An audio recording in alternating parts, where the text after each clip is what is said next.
2 of our podcast. I'm your host, Billy. And I'm Cass. I'm Rockin. And I'm Celia. Today we'll be filming our podcast in EXOTEL, and together with us we have our guest. Let us welcome Dr. Go. Hi. Hi everyone, thanks for coming here. So my name is Dr. Go. I'm the coordinator of EXOTEL, also known as the Exotic Animal Teaching Lab. Aside from being the coordinator, I'm also a senior lecturer in companion animal medicine and exotic medicine, as well as the faculty of veterinary medicine, University of Kelantan. Alright, so thank you for being here today, Dr. Go. So first question is, can you tell us what is EXOTEL exactly? Like, is the history and what's the purpose in faculty? Okay, alright. So basically, EXOTEL, as I mentioned earlier, is an exotic animal teaching lab. So basically, it's a teaching lab meant to focus on the teaching and learning on the healthcare and also management of exotic animals. Okay, so a little bit of history. Let's walk back down memory lane.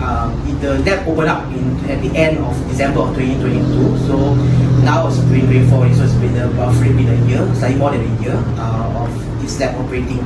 So basically here, what the lab does is provides a platform for veterinary students, not just veterinary students in their clinical years like year 3, year 4, year 5, but also from as early as year 1 and year 2 to get slowly and surely exposure to exotic animals. So not just about husbandry, but also understanding the biology, understanding handling, and also sooner or later you will learn more about the diseases of exotic animals as well.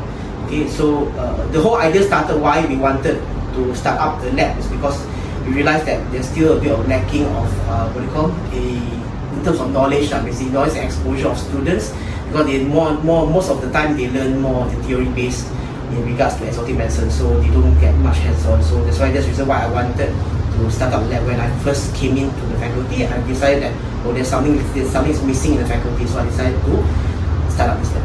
I see. So is there any inspiration behind setting up this establishment? Inspiration, well, for me personally, because I am, aside from being a vet, I'm also an exotic animal keeper as well. So after many years of keeping exotic animals, and realized when I was not when I was a student, but when I was working, I realized that when I had issues with my own animals falling sick, I couldn't really find a proper veterinarian or proper veterinary clinic to help me to address these issues. So most of the time I realized that I had to do my own reading, because since I was really a practicing vet, so I decided to take things into my own hands and start to learn on my own on ways to treat these animals.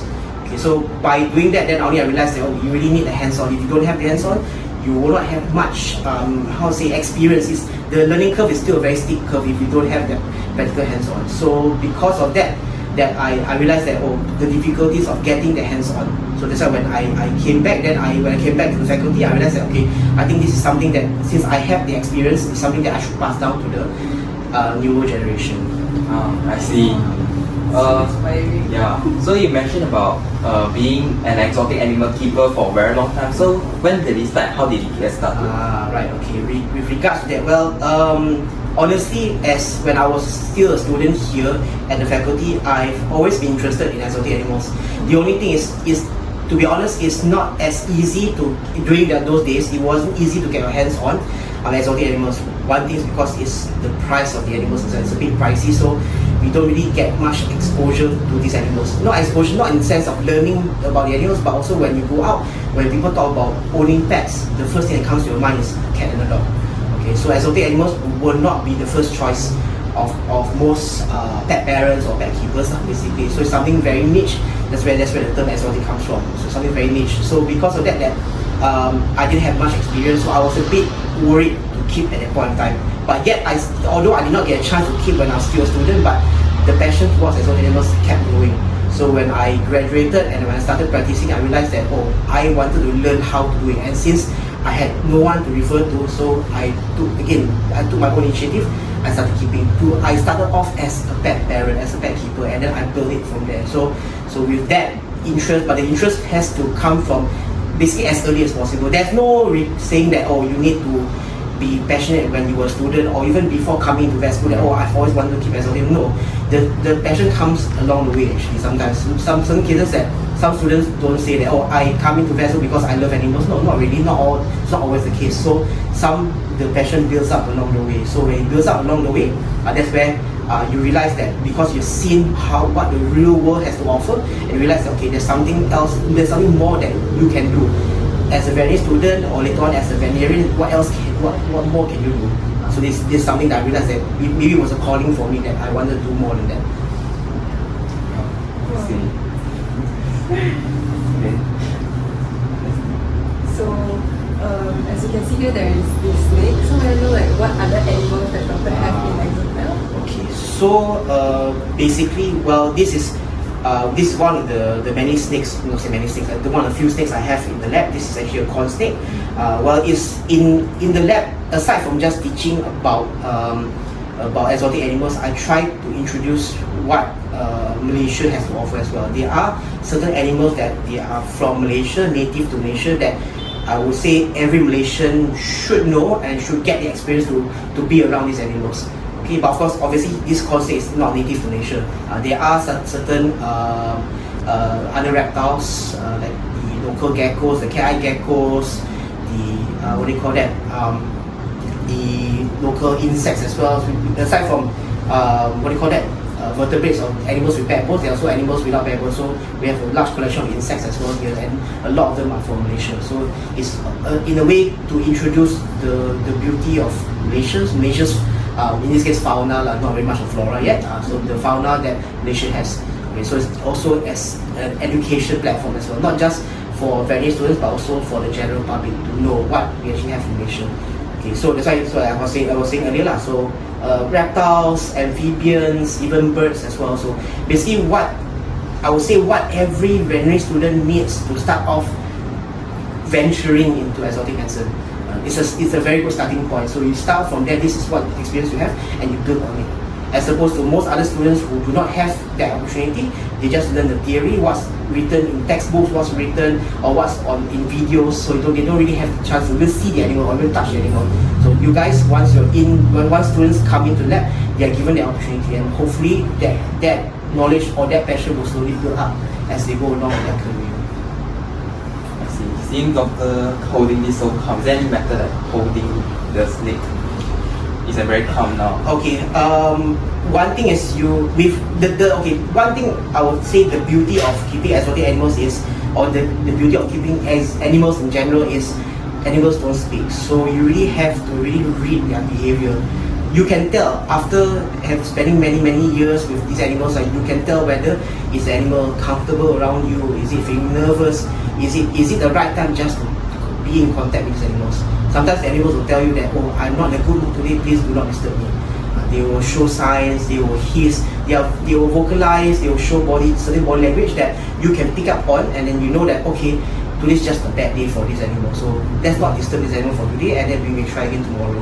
So there's always a time and place whenever you want to handle animals. It's not like every single day that, for example, this snake here, it's not always this calm. On certain days, when it gets in a bad mood, a bit cranky, yes, and it will not allow you to touch the animal at all. So there are ways to tell, but of course it comes with experience, because you can read up on animal behavior, you can see videos, but it's very different when you're actually in front of the animal itself. The response is totally, sometimes it's unpredictable. It's not always what's expected in books, it's what's expected in videos. Okay, so it's a totally different. That's why I always encourage my students to not just, you can search on YouTube or any social media platform that, oh, they show videos of animals, interaction with animals. It's only applicable at that point of time. It's not always that you can duplicate what's being done. That's why they tell you that, oh, if you're playing with venomous snakes, for example, do not try this at home. It's always that warning, don't try this at home, because honestly, I tell you, there is no, whenever you're dealing with animals, right, basically all bets are off. You cannot really predict. Although you know, sometimes I've known this animal, I've handled this animal for many years, but certain days it's just not in a good mood. And if I try to push it too far, I might get injured. I might injure myself. So to be mindful that even more so if those individuals like what do you call it, handling animals less frequently, the risk is even higher. So I wouldn't still call it a risk, but I would say precautions that you need to take whenever you're around animals. Even when you're around cats and dogs as well. So they may seem fuzzy and cuddly, but it's not always the same behavior every single time.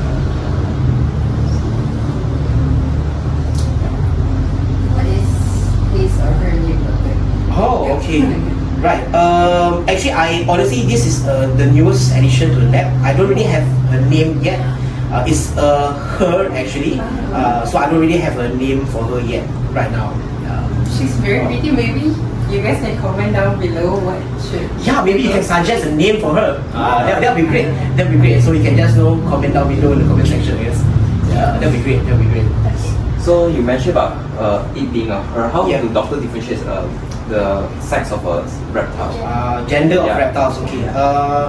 Well, there's something called sexual dimorphism. Basically, what it means that certain animals physically between male and female animals, there's actually a difference in appearance. It may be as subtle as color changes. It may be as subtle and it may be as obvious as size difference. So whenever you see differences, physical differences that you can visually tell apart, that represents sexual dimorphism. So because for male and female they appear differently. So that's the general way of identifying. But not every animal follows that rule. Okay, for example, here this snake, this horn snake here, if it's a full-grown male or female, there's difference in size. But if it's not a full-grown animal, so it's difficult to know whether it is a male or female. Aside from, there's only one other way of doing it, is by doing something called sex probing. Okay, sex probing is basically using a metal rod to be inserted into the the gonadal region or the reproductive region of the animal, and then to measure the appearance, measure the depth of it. Okay, so that probe will tell you if it is inserted to a certain length, okay, that represents a male. If it's inserted to a even longer length, so longer length will be male, the shorter length will be female. Okay, so that's sexual probing. So that's, you can use that for snakes, even for other lizards as well. So, but most of the time, in general, sexual dimorphism is the main way of differentiating between male and female. We'll go to that method first before going to any other method. Something less invasive and invasive. See, that's interesting. In terms of the colors and patterns for snakes, are there any differences? There are actually. Well, normally if you look at snakes, right, in nature, it normally comes in a single variant, a single appearance only. So that's when we call that, it's called a normal morph. So morph with morphology. So morphology refers to coloration of the skin. Okay, so if it's for example, this is the normal corn snake, so it comes in a very specific color pattern, and it's always the same color. This, if you notice, this snake over here is slightly reddish and orange in color. This happens through selective breeding. Means to say that as the animal breeds, in certain generations, it produces a mutation. So this is actually a mutation, but people can actually select that mutation out. So that means once they get a few individuals of the similar color, they start breeding it, and then they continue producing the exact same color. So it's called selective breeding. You select out that particular color that you want.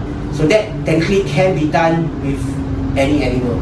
So for example, your cats and dogs, for example, a munchkin with short legs, that's actually through selective breeding as well. So it happens as a mutation, but people seem to have a certain affinity or fondness for that mutation, so they decide to just go on breeding it. So that's why in the lab, I don't really encourage breeding animals too much, because that, especially if you're breeding animals to a state that you're already maintaining a certain appearance. If the certain appearance does not affect the function of the animal, that's fine. But if you start to affect, for example, it becomes sort of like a deformity, that is, I would say, it's drawing the lines between something being ethical and unethical. So that's one thing. But of course, understanding the requirements of the animal, as long as the animal is able to function normally, there's no harm in it. But if there is some issues with function, then you have to think twice and thrice regarding getting involved in animal breeding. But that's a totally different story. Right? So, doctor, can I know what is the biggest challenge setting up and maintaining EXOTEL? Alright. Well, the main thing is actually basically, I would say, costing. Costing in the sense that here we do things slightly different from most places where they exhibit animals. For example, like zoos, or even certain petting zoos, or even certain this kind of like cafes with animals. because here I emphasize highly about animal welfare. So with animal welfare, there's a lot of requirements needed, additional requirements, not just about giving the right food or giving enough space. It's much more than that. It's about allowing the animal to be how it should be, acting normally in its environment. So that requires a lot of experimentation, in the sense that a lot of trial and error in setting up the enclosure, and then whenever you're dealing with such trial and errors, you require a lot of, I would say, a relatively high budget to start the ball rolling, basically. But once you get the hang of it, once everything has stabilized down, then the maintenance is not so high. So the initial part, yes, it was a challenge trying to arrange things. So during the first few months of the lab being operational, things were moving around a lot. So the shells were moving around, finding the best spot, the best location. So because certain animals cannot be kept together, they have to be kept separately and not next to each other. Especially, like, for example, you cannot keep a snake and a mice next to each other, because one's a prey, one's a predator. So that goes into animal welfare as well. So it's not really ethical, and it's not to the welfare of the animal to keep a prey and predator next to each other. Although they're not in the same enclosure, for example, they're not in the same space, but it's next to each other, so it's bad enough. So that initial part is to find the best arrangement, and then of course once you get the arrangement, is to find the best setup for the animal itself. So that requires a lot of experimentation, because as I mentioned earlier, I didn't have much reference that I can go to or advice, or I couldn't seek advice from people, because there are not many people in this industry. So because of that, I had to really go back to basics, and then go back to understanding the behavior of the animal, understanding the biology of the animal, then I work my way from there. So understanding the very core basic of the animal, what the animal actually needs, how the animal acts in the wild, and try to modify and implement that environment in a closed state, in an indoor environment, indoor state. Is there a rising need for veterinary care for the exotic animals in Malaysia? Okay, like I mentioned at the beginning of this session, that there is still lacking.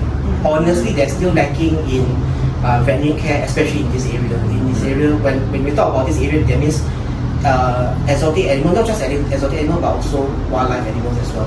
Because exotic animals can be classified as wildlife animals if they're kept in captivity as a pet, then it becomes an exotic animal. If it's in the wild, then they are also wild animals. Okay, so the issue with this, why is there lacking? Possibly, this is just my opinion, that it could be due to lack of one thing is lack of experience, lack of exposure from a very young age. So that means during vet school, or even when you are practicing, maybe 10 years, 15 years ago, there were not that many, there were only a handful, like 3 or 4 clinics accepting exotic animals. And as the years go by, more and more clinics grew up. But during the first few years, there were not many clinics around. So that's why, there is still that need. Okay, so because people kept coming, asking me whether can I consult certain cases as well. So because again, there is that the lack of interest. The lack of interest will eventually lead to the lack of I would say passion, or the lack of wanting to go down that path to venture into exotic medicine. So that's the reason, one of the reasons why this lab is here in UMK as well, to hopefully build up that passion towards exotic medicine. And then you start off with these very simple experiences first, and then later on you build up from there onwards. So yes, there is still a very much need for exotic medicine as well. So that's why we like to see. And also nowadays there are a lot of people keeping exotic pets as their pet lah. Then what are your hope and dreams toward the exotic veterinary medicine? Okay, right. Well, my dream is one day that I would say more and more of my students, or more and more veterinarians out there are willing to try to give exotic medicine a try. Okay, I did not mention earlier that another reason why people find it difficult to adopt or to try to practice exotic medicine is because it's something very foreign to them, something very new, something very alien to them. So if you know that you've never handled a snake before, if the snake owner brings a snake to you, you feel petrified, and then you feel lost, and you do not know how to act around the animal. Okay, so because of that, they feel that it's not something that I should be doing, and then they tend to want to refer out that case. Okay, so that's why hopefully with with the establishment of this lab, with the operation of this lab, that if you guys get the experience, or any students or veterinarians get the experience, hopefully it builds up that confidence. So once you have that confidence, hopefully slowly and surely that you will want to give it a try. So you just need to try it out. Once you try it out, you build up the confidence that you know that, okay, maybe this is something that I am able to do, and then I should be doing more. And also heard that the Exotic Animal and Wildlife Club is recruiting new members now. Can Doctor tell us more about this club? Right, yes. Okay. So initially, like I mentioned, when I started up the lab, I wanted veterinary students who had hands-on experience, but it was more focused towards students in the clinical years, so year 3, 4, and 5. So I realized that year 1 year students were not getting much experience, much hands-on with these animals in the lab. So that's the reason why I started up an Exotic Animal and Wildlife Club, so that from the very first day you step in vet school, you already have exposure. So you basically have more time. The senior students, the students in year 3, 4, and 5 they didn't get a chance when they were in first and second year. So now with this lab, then hopefully that through the club, I can get the year 1 year students to be in the lab as well. Maybe, of course, I'm not expecting you guys to learn the technical stuff too much yet, but at least be around the animals, be comfortable with the animals. It all starts with you being comfortable. If you're comfortable, you will want to be with the animal even more. So the longer you spend, the more hours you spend with the animal, the more you will learn from the animal. So you just be around the animal. Even just by observing, it's really a learning point for you, a starting point for you. I see. So that means the club members get to have more chance to be close to the animal and also interact with them. Yes, exactly. And not just to interact with the animals also, but to get to engage with the community as well.